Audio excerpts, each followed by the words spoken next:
Hi everybody, welcome to the 2025 ACT Oration. My name's Helen Clue. If anyone of you don't know me, I am the chair of the ACT Division Committee and I'm MC for the Oration today. I want to begin by acknowledging the traditional owners of the lands across Australia that we're meeting on today, including the Ngunnawal people from the ACT.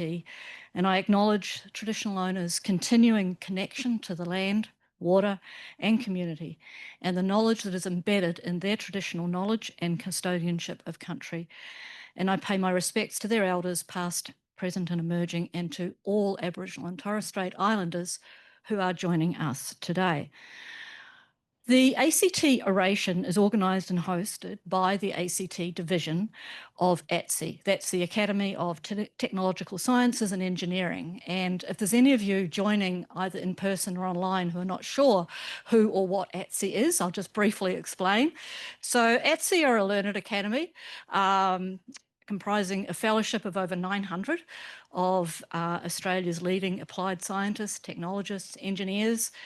And our independent expertise helps Australia, whether that's governments or whether that's society at large, understand and use science and technology to tackle the most urgent and the most important challenges facing Australia now and into the future. So that's the Academy.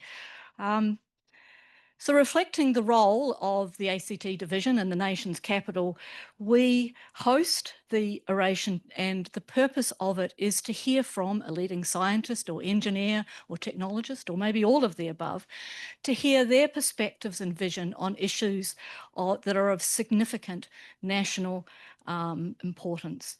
And we invite them, if they feel comfortable, to reflect also about their career path, their journey, and the experience that they bring to that perspective. And today we are so very fortunate to have Dr Cathy Foley presenting the 2025 Oration. I'm sure Cathy is well known to many of you. She was Australia's 9th Chief Scientist from 2021 until late 2024. Prior to that, Cathy had a long and very successful career in CSIRO. She started, I hope I've got this right, in early 1985, which makes it just on 40 years. And she worked as both a research scientist and as a leader in CSIRO. As a leader, she was divisional chief, flagship science director, and in the period from 2018 to 2020, she was the CSIRO's chief scientist, and that was when I worked a little bit with Cathy. She's an internationally recognised physicist and has many research accomplishments and achievements to her name. She is a fellow of both this Academy, ATSE, and the Australian Academy of Science, and she is a recipient of the Order of Australia and the Public Service Medal in recognition of her accomplishments. With all this expertise and experience, I can't think of a better person to speak to us today on the topic of doing different to be different. What will it take for Australia to be the country we want, and how can ATSE help to get us there? Now, you're not here to listen to me, so I am now going to hand straight over to Cathy and invite her to give her presentation. We're all really looking forward to it. Cathy, thank you.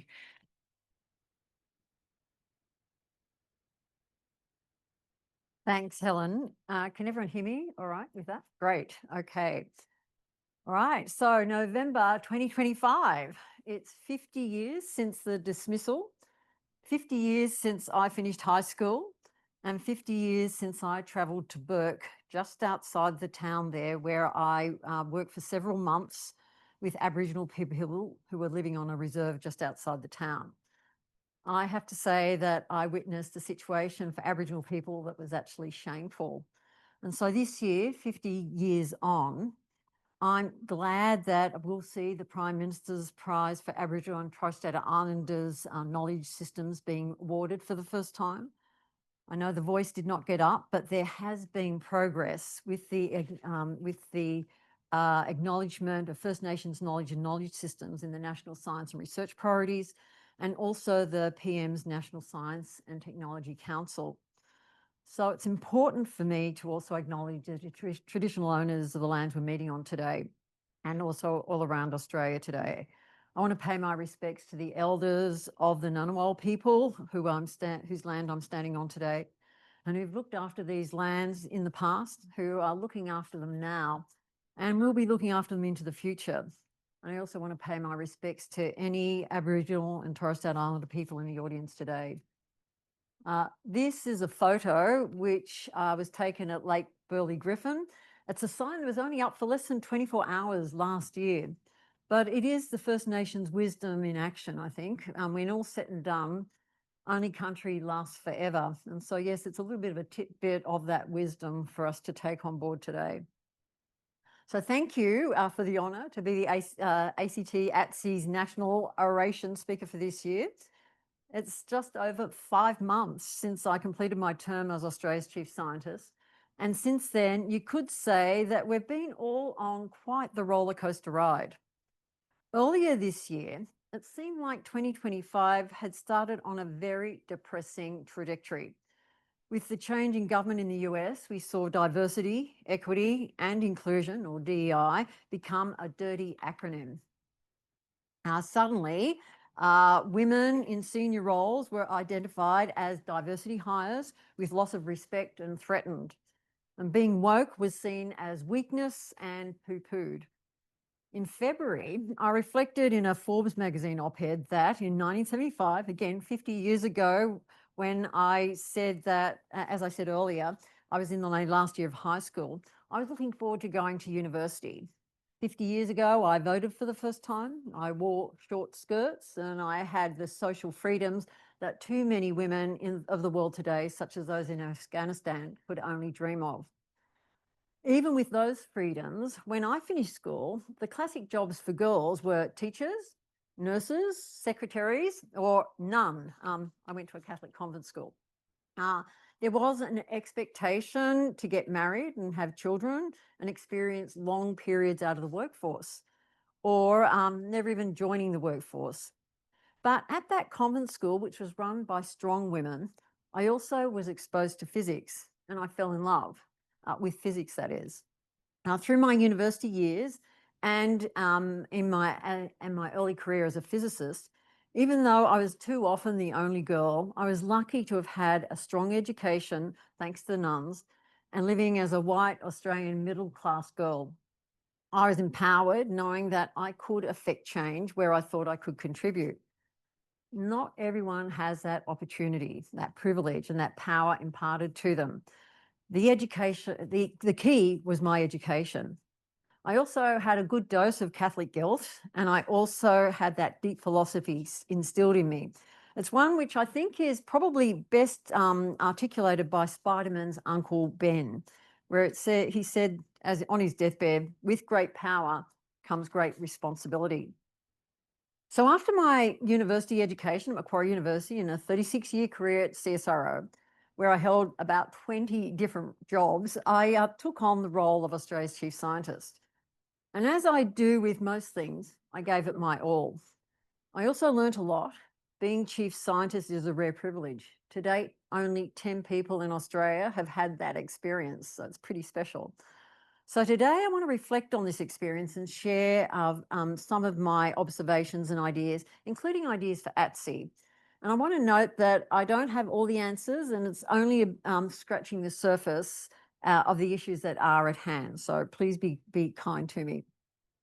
While I was Australia's Chief Scientist, the first half of 2023, I had the great honour to undertake a national conversation on behalf of the government, asking close to 1,000 people across Australia from all walks of life, including remote and regional Australians, school kids, mums and dads, heads of industry and researchers, asking, what science and research do we need to do for Australia to be the country we want it to be? The overwhelming response and top priority was for Australia to maintain its liberal democracy, maintain our values of equity and equality, multiculturalism, and a fair go for all, and not, as I quote here from many roundtables, become like the USA. And this was months before the US election. From these consultations and discussions, the updated national science and research priorities evolved. Well, actually, they sprung out. And I'll briefly outline them, noting that they are in the following order for a reason. The first is we need to be a prosperous nation and transition our economy to low greenhouse gas emissions and become an economy with more economic complexity. Second was we want to be a healthy nation, one where we support aging and mental health, have equity of access regardless of who we are, where we are and live, and what our socio-economic status is. We need to start with well-being. In the centre is the desire to elevate Aboriginal and Torres Strait Islander people's knowledge and knowledge systems, as I've mentioned before at the beginning of this talk. And fourth is to do all this while we work to control invasive species, stop extinctions, and maintain a healthy environment, noting that our wealth and our ability to live comes from the earth. And finally, how do we maintain our liberal democracy and our values, safeguarding Australia from the myths and disinformation, the need for food and water security? How do we do this in a sea of social media and activities by bad actors? There are 5 priorities with about 30, well, there are exactly 37 different critical research areas. And there are tensions between these priorities. They don't all stand alone. For example, how do we achieve our energy transition and transform our economy while maintaining our environment and prosperity? So those early months this year, after experiencing such incredible, consistent answers to my question, I was surprised when the Australian media was suggesting that DEI had had its day and that woke was passé. That we had questions raised again about the pathway to net zero. It did not ring true to me. So let's fast forward to May 3rd on the night of the election. Apart from being clear that I think I should get my next job as an election pollster, we saw an overwhelming election response, which actually reflected what I had heard. And that I think the Prime Minister captured perfectly in his victory speech. I picked out a little bit here. He said, "Today, the Australian people have voted for Australian values, for fairness, aspiration, and opportunity for all, for the strength to show courage in adversity and kindness to those in need. And Australians have voted for a future that holds true to these values, a future built on everything that brings us together as Australians and everything that sets our nation apart from the world. Australians have chosen to face global challenges the Australian way, looking after each other while building for the future." We are seeing some backlash to extremism with recent election results, like in the UK and Canada and now Australia. And just this week, the former New Zealand PM, Jacinda Ardern, has just published a book about a different kind of power, one based on kindness. And we hear the same message from our Governor General.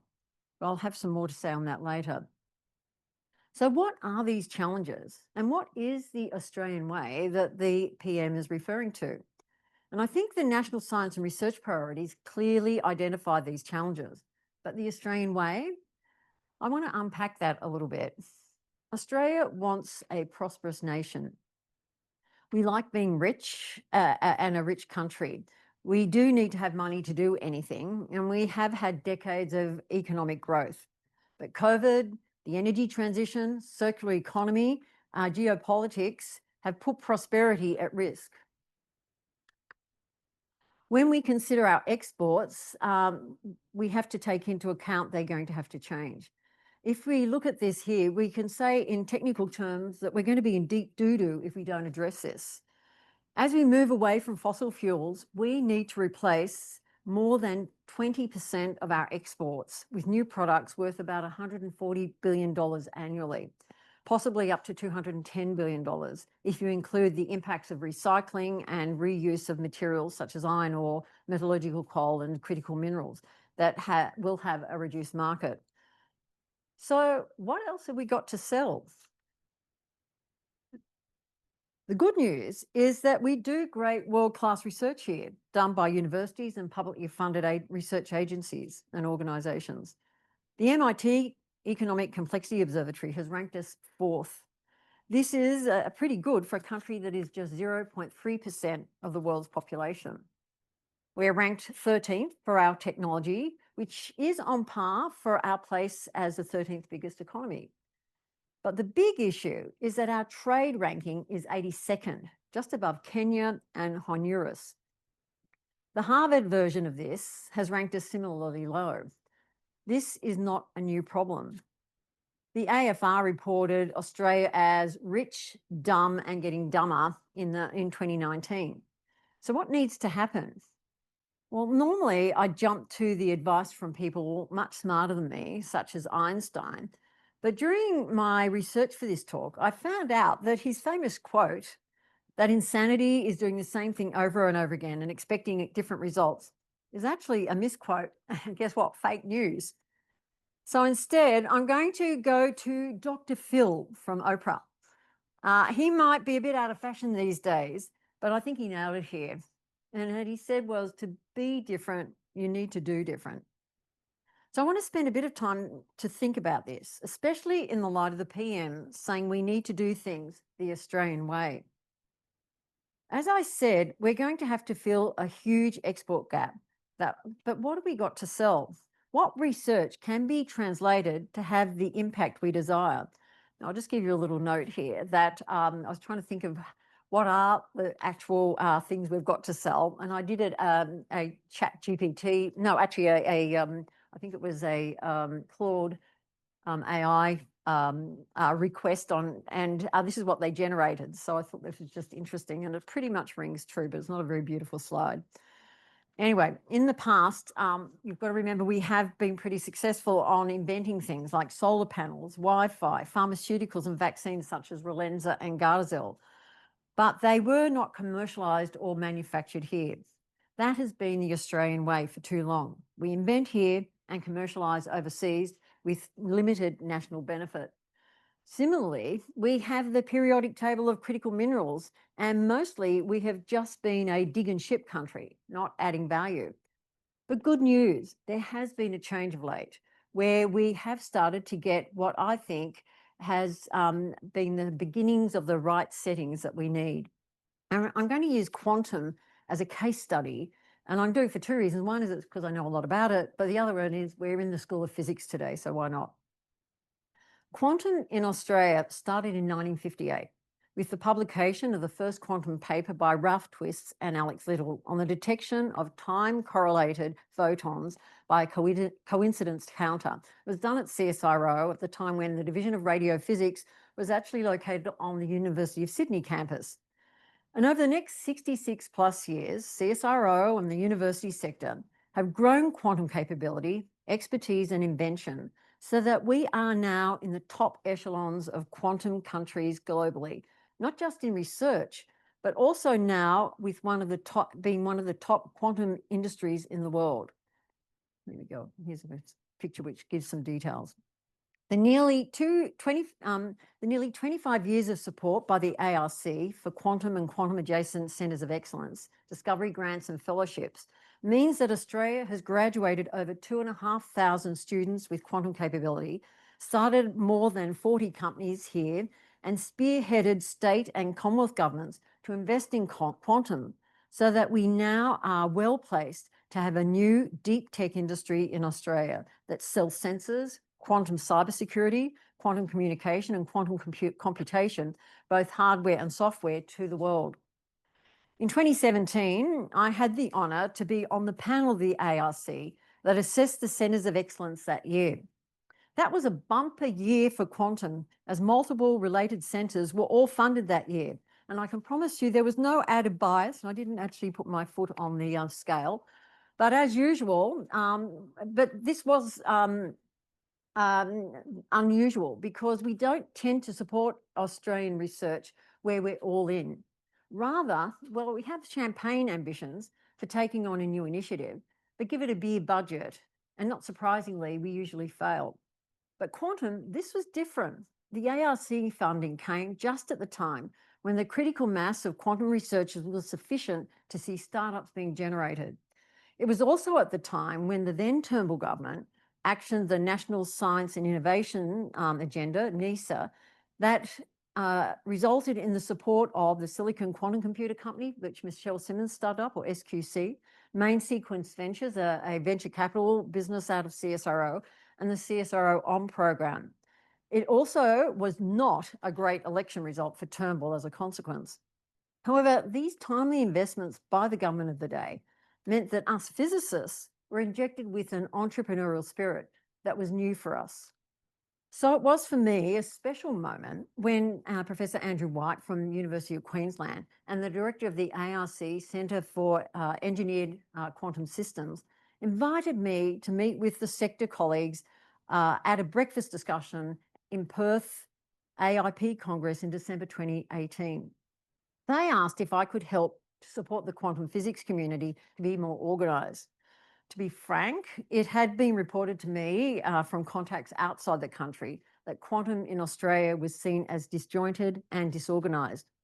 So, with the permission of that breakfast meeting, we held a workshop at CSRO 2 months later to bring together all the quantum interested people, the researchers, the startups, the multinationals, and the investors. About 80 people turned up. We all agreed that we needed a quantum industry roadmap. CSRO, with Larry Marshall's financial support, prepared the Australian Quantum Roadmap that provided the value proposition, encouraged the then Morrison government to initiate the preparation of a quantum industry strategy, which was then run with on steroids by the Albanese government with the leadership by the then Minister for Industry and Science, Ed Husic. By May 2023, we had our national quantum strategy launched, and the Department of Industry, Science and Resources set up a whole branch in the department for the quantum branch, or the Q branch. Sounds a little bit 007-ish, but they're focusing on the delivery of that strategy. Biotech and nanotechnology never got that treatment in the early 2000s. And today we have 51 or more quantum companies here. Quantum Australia's set up. Australia's Quantum Alliance was established by the Tech Council of Australia. Billions of dollars of investment from the Commonwealth and state governments, industry and investors. We have also seen an incredible shift where students and early career researchers do not come to do a PhD thinking that they're going to be the future professors in the university sector. Rather, they come with a view to start their own business and spin out a company. And now there are several programs that have been used to provide the seed funds and support the ways to make this happen. And these companies are most profitable. Quantum alone is unlikely to replace the entire $140 billion of fossil fuel exports by 2050, but it represents a significant component of Australia's technological growth strategy. If we consider the direct quantum industry revenue is expected to reach about $4.6 billion by 2040, and about 40 to 60% of that is due to exports, or will be due to exports. There will also be indirect productivity benefits with many billions of dollars, and quantum will have an enabling effect on other quantum tech-enabled industries, thought to be the order of tens of billions of dollars. Together, this is proving and providing a significant contribution towards filling that gap. The remaining portion could come from other technological sectors such as AI, robotics, advanced manufacturing, emerging green industries like renewable energy exports, batteries, green hydrogen, and critical minerals processing. So we could actually transition our economy. It's not a pipe dream. But the ability to pull this off is our second issue. Australia loves to chop and change its industry policy. John Howard, the industry and tech consultant, not the former PM, in a blog this week identified that, and that's the link to the blog there. Since 1963, Australia's federal industry portfolio has been restructured more than 20 times. He starts his blog by saying, this extraordinary level of administrative churn exposes a deeper crisis, a persistent uncertainty about the purpose, priorities, and pathways of industry policy. This innovation insight calls for a re-evaluation of institutional maturity, one that strikes a balance between executive flexibility and enduring strategic direction. We still have a long way to go to realise our full potential. We have a new minister, and I know that Tim Ayres is really keen to champion this. We are on a good track, but every industry needs the support of fundamental science, and it must be kept ongoing. We are good at spin-outs now. We're on par with the US when compared to our population size. We don't do so well, though, to support these industries and grow these startups to be medium and hopefully multinational companies that will have brand names we all know. We need to collectively champion our new industries and tell the story here and internationally about how this is a critical moment for Australia. We rarely have the capability, capacity, and ambition all at once at the same time that has us in this prime global positioning.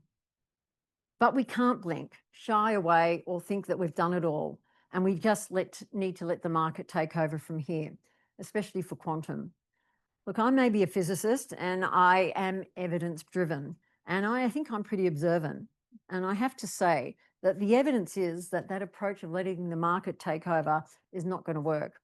The invisible hand of the market needs to be coloured in by the ongoing and significant support of government. And I hope that you are listening, Minister, that you might take that on board. Sectors need certainty. It's not monopoly money when it comes to investing, say, our superannuation funds into industry. We all have skin in the game, wanting to know that building new industries will be supported beyond a 3-year election cycle or a minister's lifetime in a role.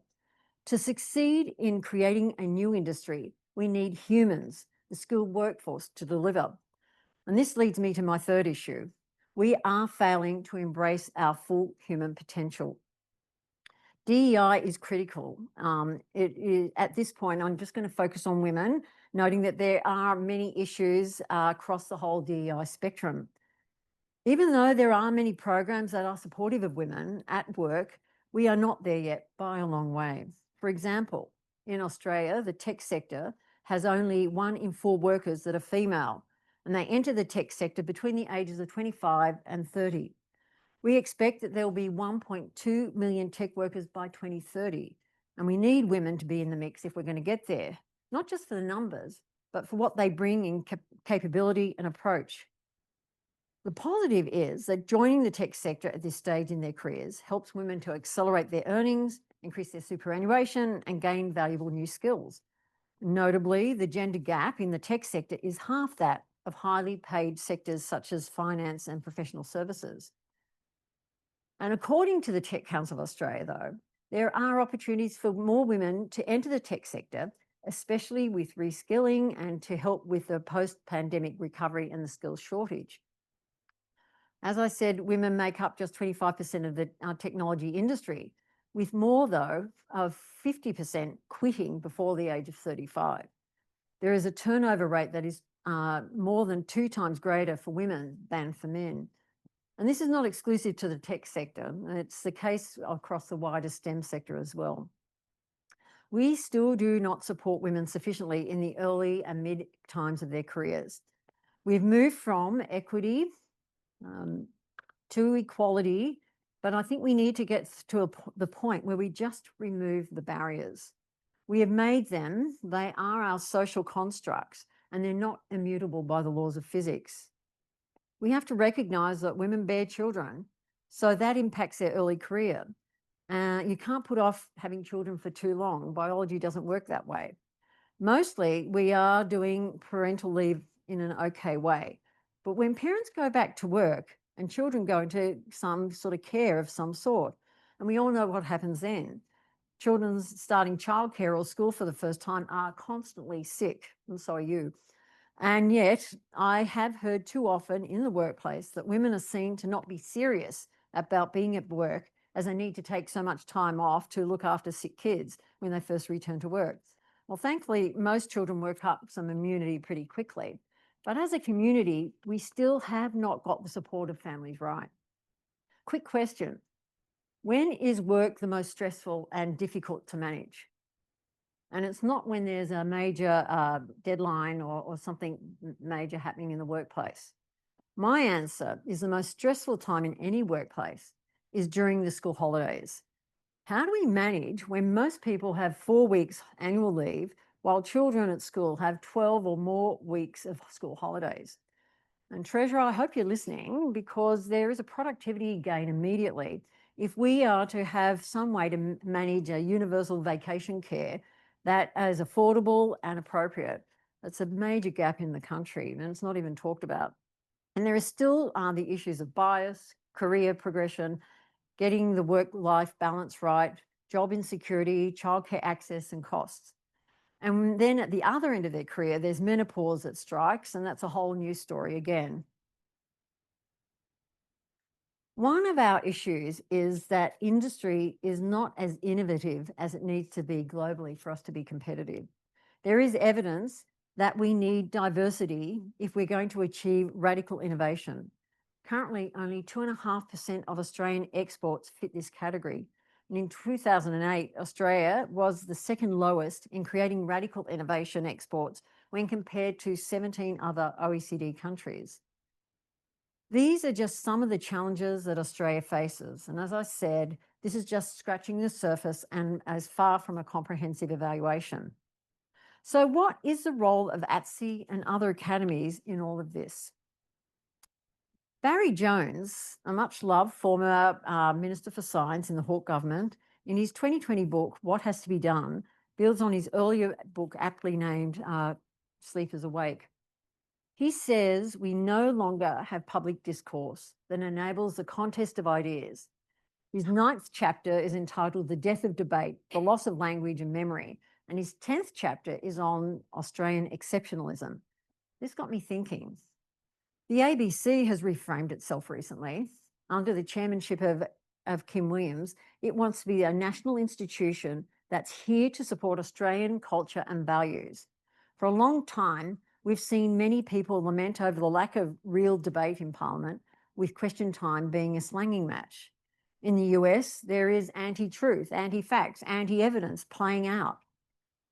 And in just the last couple of weeks, we've seen research funding in the US cut by a half. Timothy Snyder, an American historian, said, "Believe in truth. Abandon facts is to abandon freedom. If nothing is true, then no one can criticize power because there is no basis upon which to do so. If nothing is true, then all is a spectacle. The biggest wallet pays for the most blinding lights." Now, Professor Snyder wrote that in 2017.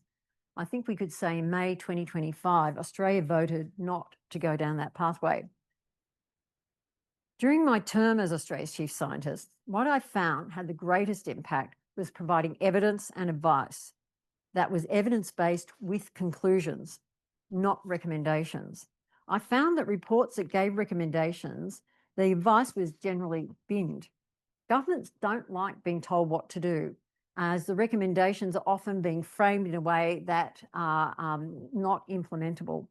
They're too stark or one-dimensional to multi-dimensional problems, which all the problems and challenges we face are.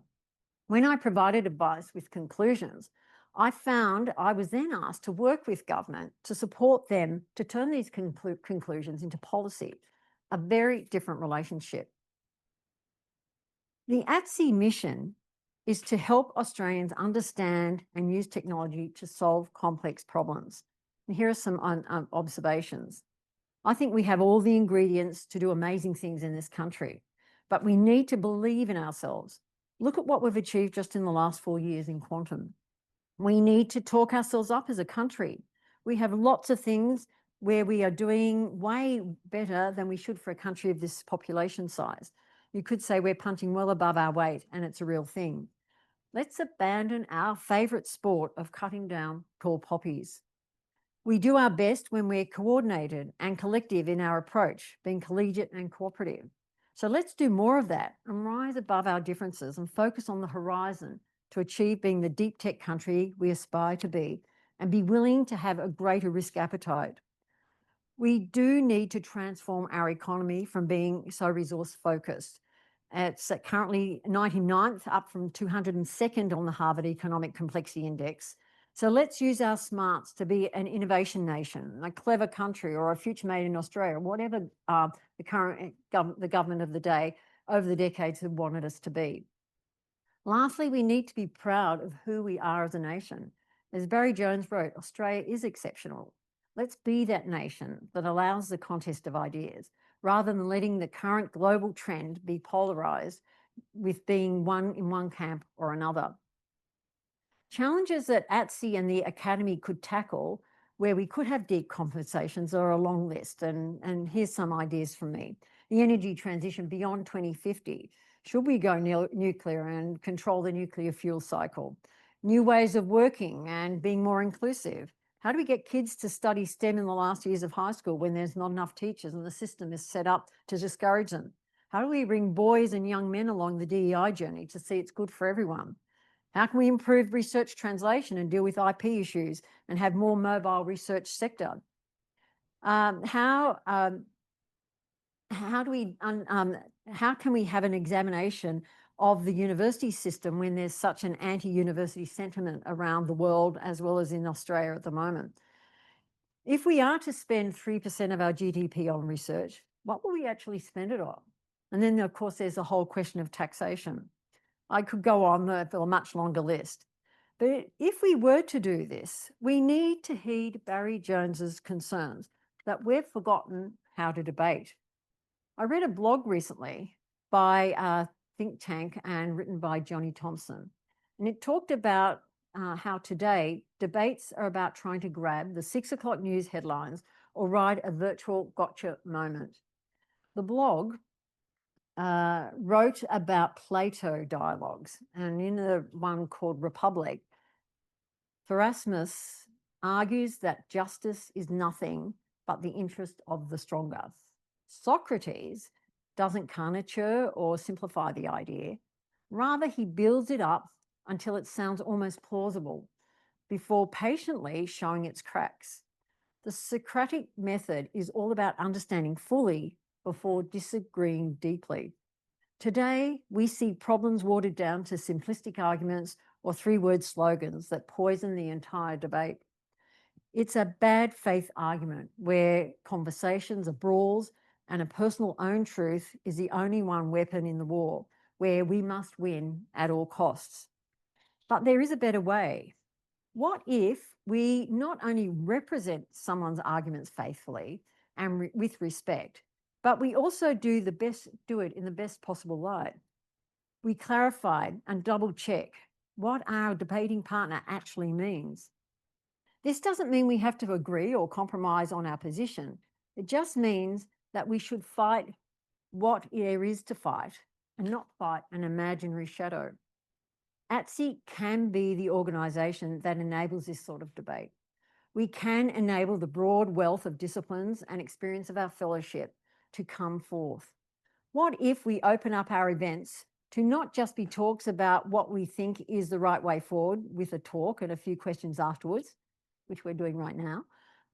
Rather, can we rediscover Socrates and learn to use his method so that we can have a true contest of ideas and not just turn a blind eye to the aspects of our thesis that's not sitting quite right? When I have been in leadership roles, I've always made sure that I've had people on my team who are so different from me. They could see the world differently, and they are my monitor evaluators who hold me to account. They challenge me. It's painful and it takes time, but it was always certainly worth it.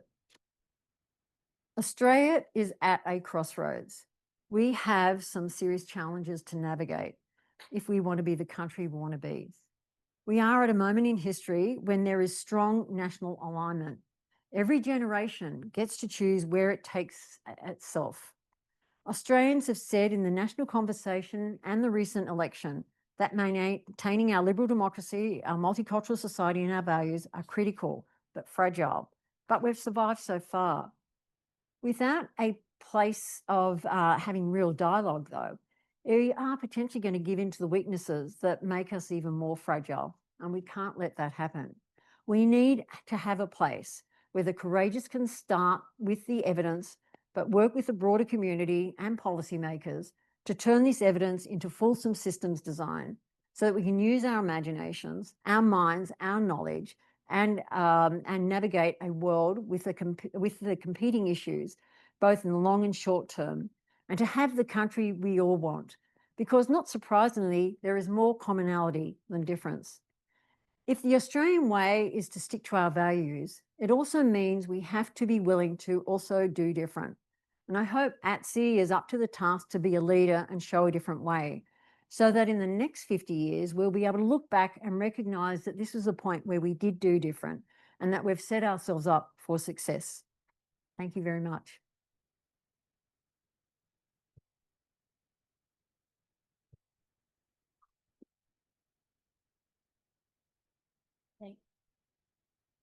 Thank you very much, Cathy. There's so much that you said there that resonated strongly for me, at least.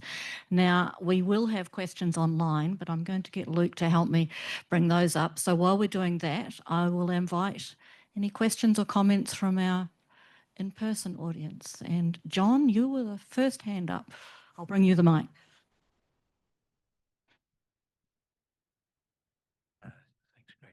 Thanks, Cathy. That's great and far-reaching. I was struck by the really important statement that we need that greater fundamental research effort, because without that, we will be held back. Now, that leads me to the question of what is the probability that we'll really get a 3% investment across public and private in research and innovation before 2035, let's say in 10 years or by 2040.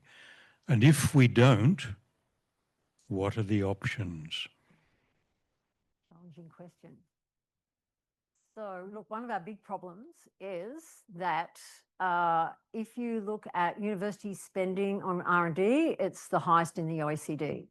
If you look at the government spending on government expenditure on research and development, it's middle.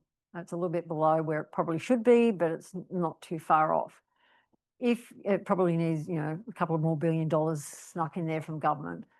If you look at a business expenditure in research and development, it's the lowest in the OECD.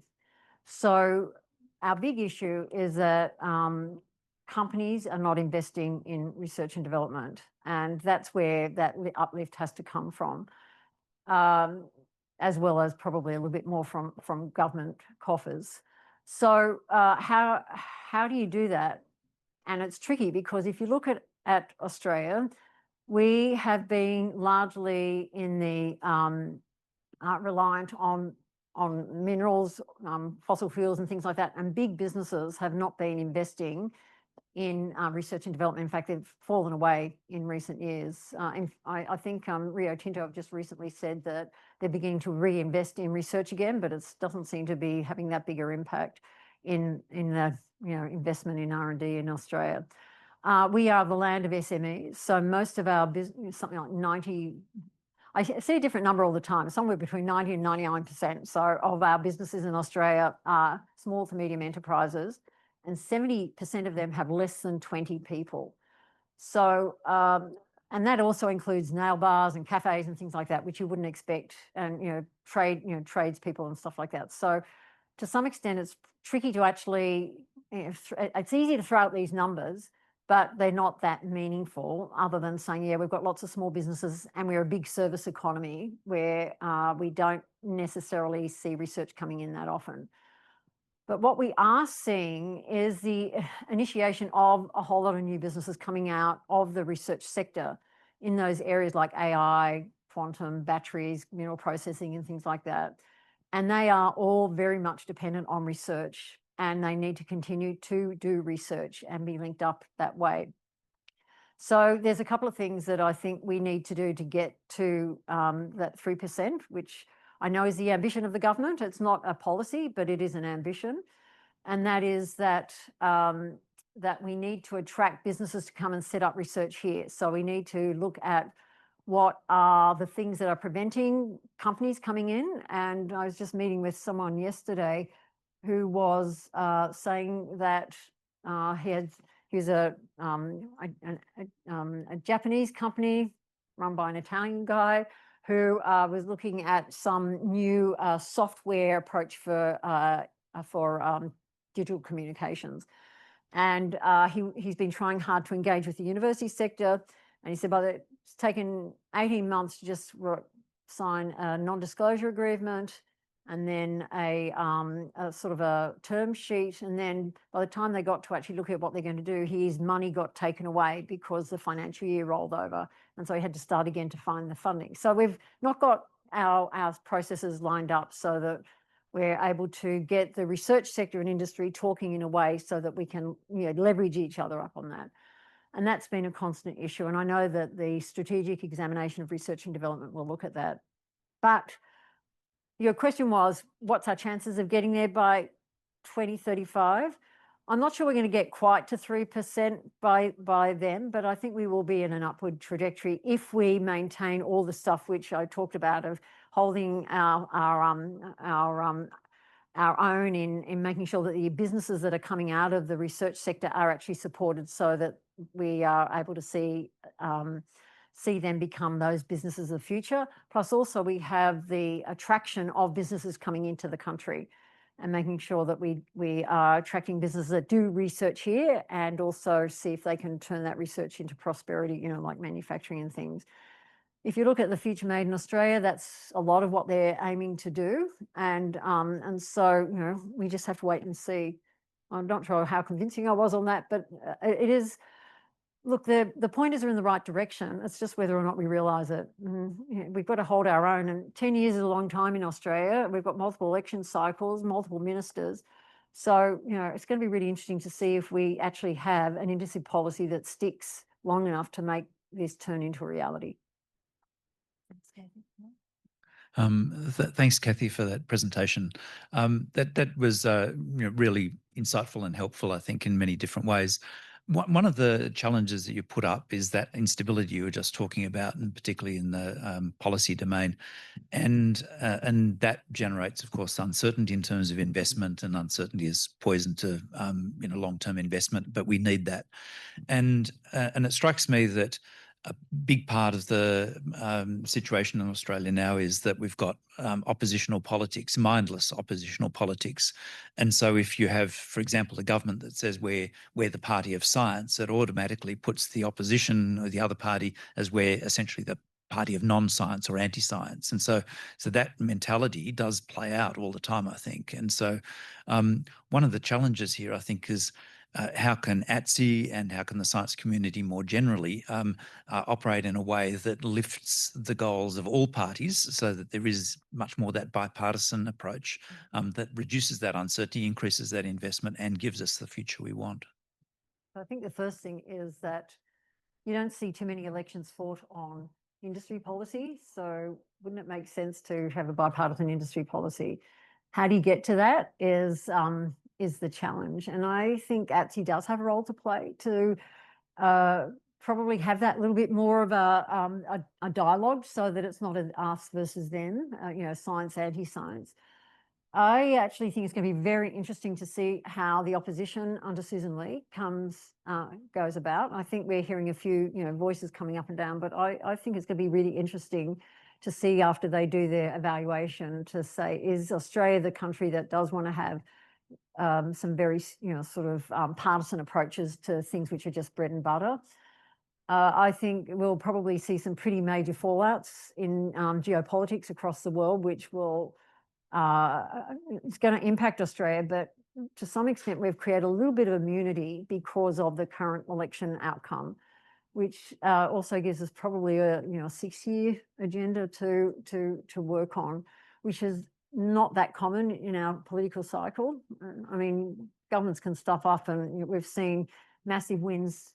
You remember the Queensland government, where the Newman government thought they were there forever, and they were thrown out after one grow. So you can't be complacent. And I get a sense from the discussions or the dialogues we're hearing from the government that they're very aware of that, and I think they're going to keep themselves in check. But hubris is pretty hard to keep under control when you're on a high. So I think that's going to be really important for us to as an academy. But I think that's really important is that we don't look like we're taking sides, that we're an enabler that is enabling that discussion, so that we're not for or against anything in terms of other good evidence and quality discussion and quality debate. And I think it's going to be hard to do that, because I think we have lost, as Barry Jones said, we have actually lost that skill. And it's something which is going to be probably, a couple of steps forward, a few steps backward as we go and try things out.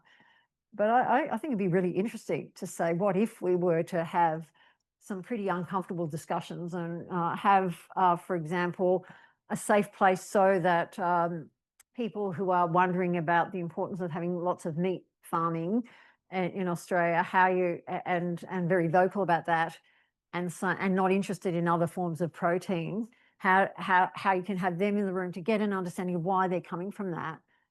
And the other thing too is, and this is something which I can say now as I'm no longer chief scientist, is that last night, Matt Keane, who's the chair of the Climate Change Authority, gave the Frank Talbot speech at the Australian Museum last night. And he was very vocal about the fact that you've got to be very careful and recognise and call out when people are hiding another agenda that is, and he was saying that he thought the nuclear agenda was actually the fossil fuels trying to just kick things down the road, and that he was very strongly saying that we should be calling out when people are fronting another argument to I guess cover up for what the real agenda is. And I think that's the tricky bit. And we need to have those discussions, say, well, how do we navigate it? Thanks, Cathy. So we've got a question up the back, and then Cathy, hi, nice to see you again. When you started your term as our chief scientist, as I recall, you had a very clear vision of what you wanted to achieve. Looking back now, what worked, what didn't work, and why, and what did you learn? Okay. Yes, well, I think everything moves much more slowly than the public service and government moves slowly because of all the processes and probity and all that sort of stuff, which is a good thing. We don't go doing things. So I would have loved things to move a bit faster. I think the quantum outputs have been quite bigger than I expected. I think that was really positive, and with successive governments supporting that. I think then I guess refresh of the national science and research priorities was something which wasn't something I planned to do, but we knew that had to be done, and that being done was good. A focus on diversity and inclusion, but I'm not sure we landed that, other than, you know, the report's been done, the actions have been put in place, but we still haven't really changed the dial in any way. It's, you know, we're seeing creeping up, but it's still like a 150-year trajectory to get to equity. If you look at open access, I haven't given that one up yet. It's actually being considered under the strategic examination of research and development. For those of you who don't know, I've put forward a model for open access so that anyone with an Australian IP address will be able to access all research literature. And the way we're able to do that is by bringing the $500 million of money that we spend for from libraries and researchers to publishers into a central authority, a bit like we do with our therapeutics with the PBS, and have a single relationship with each of the publishers. And with that, work closely with the publishers, and they're very keen on this, and have a country relationship. It's a very different, it's a partnership as opposed to a you know, a sort of a transactional arrangement that we have now. And it's looking at how can we protect that really important peer review process, as well as making information more broadly acceptable or available. And that's got absolute interest in that. I've got lots of ministers interested. I've got public service really interested. It just hasn't got over the policy line yet, but haven't said, if anyone's seen any opportunity to bring that up, I thought I might get a question when I get a chance to raise that without it being in my speech. So thank you for that. So that's not there yet, but still on. I'm now gone from being a champion to an advocate. When you're chief scientist, you don't advocate, you just champion. So another thing I think we did was actually get the National Science and Research the National Science and Technology Council of the Prime Minister elevated in its importance as a pathway to giving evidence-based advice to government. And it's being called on more and more to reach out to the research community to do projects, either really short ones or longer term ones, so that it's able to get evidence-based advice into government. And there's a whole lot that's been done which is not published, because one of the things you have to recognise is that when government asks for advice, that doesn't necessarily mean that it's going to be published. And as a research sector, a little bit uncomfortable with that because we always like everything to be open, but sometimes for a range of reasons, it's often not because it's secret, it's just because of the process of releasing things. If it's a change of minister and it hasn't been released, it'll never get released because apparently it's not kosher to release someone else's work that was commissioned by a previous minister. So those sorts of things are really frustrating. But anyway, that's life. And sometimes it's just because it's sensitive information, and maybe down the line it might eventually pop out under some freedom of information request or something. So that's something which I think has been really good. The fact that we're having an examination of the research sector to try and lift research funding, I think, is really encouraging. But again, we keep kicking things down the road of putting things into how reviews, and then we get the reviews back, and quite often they're really hard to implement because it's asking too much too quickly, and then because of the short election cycle, it means that things often get dissipated. And I suppose I often say this, is that our public service isn't big enough. I know there's parts of government that say it should be smaller, but part of the reason why everything takes so long is there's just not enough people to do the work. And so things get put in a workflow, and eventually you might get to something and it might take a year. So for example, releases of things like the National Science Research Priorities, they were in the process for 12 months from when it was completed to when it was delivered, not because of any sensitivities or anything like that. It was just because it takes that long to go through the process. And I guess you were sort of saying things I learned was the power of evidence base. I think I didn't need to say, and therefore you should do this. I just sort of said, here's the information, best possible. These are the people who are the trusted people you can say that have prepared it. And these are the options, these are things which will be the conclusions of this. And probably the one that came to mind was a rapid response question we did during COVID for Minister Hunt, where he said, is AstraZeneca safe or not? And we gave it to him on a Friday in July 2021, and when there was a lot of vaccine hesitancy. And because he felt he could trust that AstraZeneca wasn't going to be killing off everybody, he went out really strong that weekend, and vaccine hesitancy just went away. And that really reinforced me when parliamentarians or our leaders actually have advice they trust. They do move mountains, and that was probably my biggest takeaway. Thanks, Cathy. We're actually going to have to wrap up, but we do have two people wanting to question. So if we have two quick ones, starting with you and then Andrew.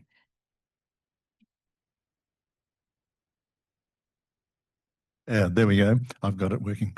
John Bell, you've highlighted the problem of business expenditure on R&D. And if you look at the OECD data, it's not only low, but it's been going downhill for quite some time. I want to put it to you that the problem is that we do not have enough support for companies that want to do R&D. And I want to tell you a little story going back to the 1980s when I advocated for a 150% tax deduction for business R&D. And the folk in Singapore thought it was a good idea, so they went for 200. And I said to them, well, why did you go for 200? They said, well, nobody expects Singapore to be any good at R&D. So we saw you had 150, so we thought 200 would probably do the trick, and it did. The moral of this story is that we are a long way from the big markets of the world.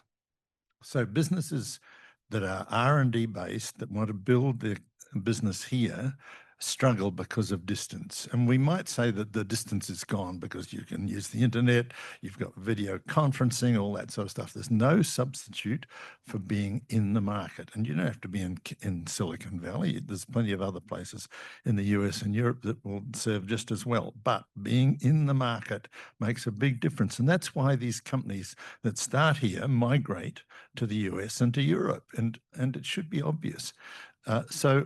I want to relate to you another little story. I've been talking to businesses I've been talking to businesses for many years. I used to be a DepSec in industry department, but they tell me that accessing government support for R&D is getting harder and more complex and more bureaucratic, and that it isn't really worth a candle. So it's easier to buy somebody else's technology than to do something here. So I have no confidence in the strategic review coming up with a sensible conclusion in relation to business R&D. But if they don't fix this problem of business support for R&D, we're not going to get anywhere.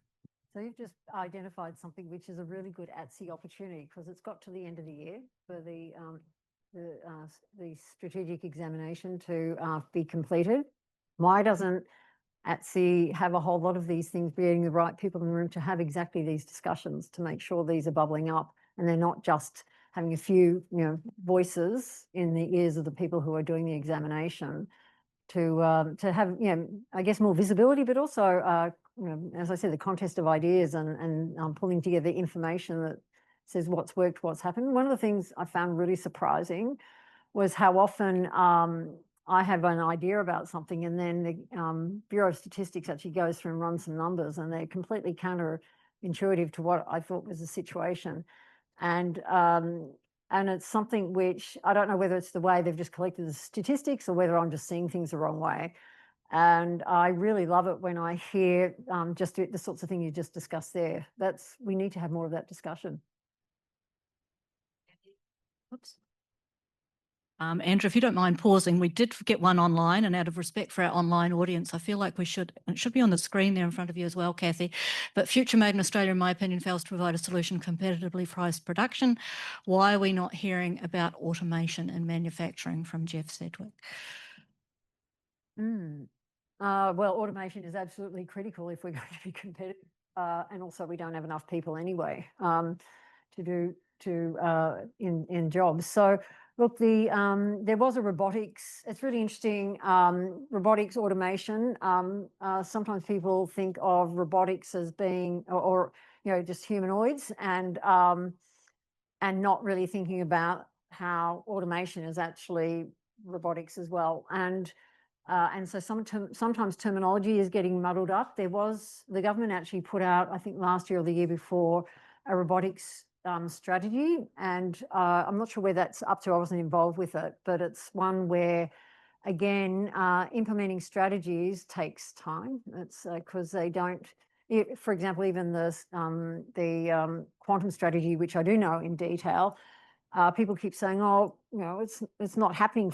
But it's probably everyone would like things to happen faster. But reality is that, as I said, funding, workforce, and the ability to have everything come together to deliver is meted out, and strategies take a while to deliver. But automation is going to be absolutely a critical part, because otherwise we're not going to be competitive.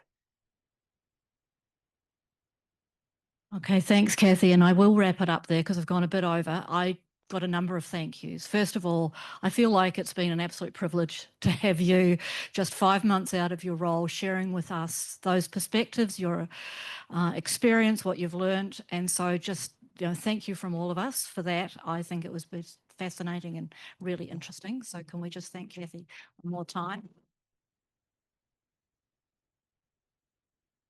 I'd like to also thank our in-person audience for engaging. I think there was really rich discussion there, and Cathy, thanks for taking the time to provide really detailed feedback and comments on those questions. I would also, and I thank our online audience for being here as well. I just want to say a couple of other thank yous to the ANU for this wonderful, and the Research School of Physics. That's where we're holding this meeting, and I think it's one of the most beautiful venues for a presentation. So thanks to the ANU and all of the staff who helped me get this together. Thank you to them. Thank you to the ATSE Secretariat, particularly Luke and Beck and Megan for helping get today organised. So thanks to all of you. With that, I will bring the oration to an end.